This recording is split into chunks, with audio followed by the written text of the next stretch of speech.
I have some strategies for helping students feel more competent and motivated in physical education. Welcome to the PE Express podcast.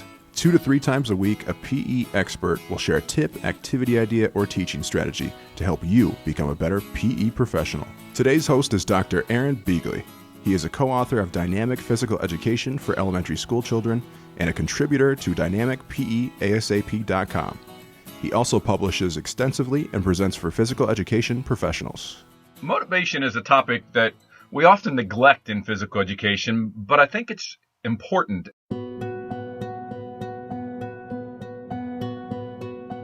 There are several theories associated with motivation and physical activity, and I think it gets kind of confusing. So in an attempt to take this theory of motivation into practice, I've created an acronym that I call PRAISE.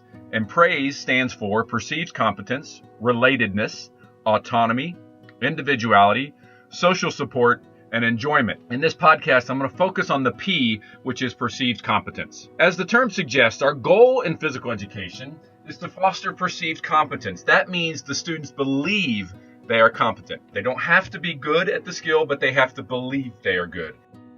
This isn't an everyone gets a trophy type of philosophy, but it is an everyone gets a chance to feel successful and competent.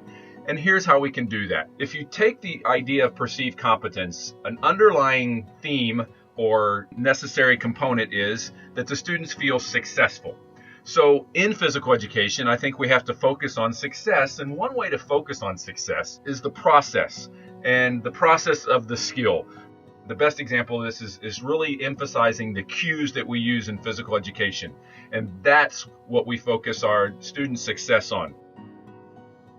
Most students will be able to do those cues. Piecing them together into a mature pattern takes more time than we're typically allotted in physical education. But if I focus on the cues, most kids, for example, if I do throwing and my cues are T, elbow, step, and throw. Most students can make a T. Most students can bend their elbow. Most students can step, and most students can follow through. Piecing that all together, maybe not, but they can experience success performing at least some of the cues. Another component of helping students foster perceived competence is starting with an easiest task. This sounds pretty basic, but often we start with a bit more advanced, and that helps the skilled kids, but the unskilled kids may struggle. And remember, we're talking about perceived competence, so we have to have those kids that aren't as skilled starting to feel successful. And when you move into more advanced skills, what I typically say, or some have argued is a good strategy, is to say, if you're pretty comfortable with that part of the skill, let's try this. But if you're not comfortable with that, keep trying that and keep practicing that. That lets kids know that it's okay to move on or it's okay to stay right where you are. Another aspect of maximizing perceived competence is making sure students get lots of repetitions and refinement, the 2 R's in physical education. This has a lot to do with management and routines and protocol, because if it takes you 5 minutes to get from one activity to the next, that's time that students don't get to repeat the skills and learn the skills. So your transitions are important, the amount of time you talk, designing activities that allow for more throwing or more engagement in the activity, more opportunities to compliment others. For example, throwing with kindergarten and first grade. Maybe throwing to the wall is better, because when they throw to a partner, it ends up being a lot of chasing. If you want students to communicate with partners, lots of activities and reiterating that so they get a chance to communicate nonstop with their partner and develop those skills. So it's not just physical skills that we're trying to get their perceived competence, it's skills, communication, and things like that. Consider the physical characteristics. Just an example of kindergarten, first grade, they typically have pretty big heads. So push-ups and things and sit-ups are a challenge. Changing bodies in secondary students, when they start to hit puberty, 4th, 5th, 6th, 7th grade, their bodies are changing. So just considering those and how that relates to a student's feelings of perceived competence.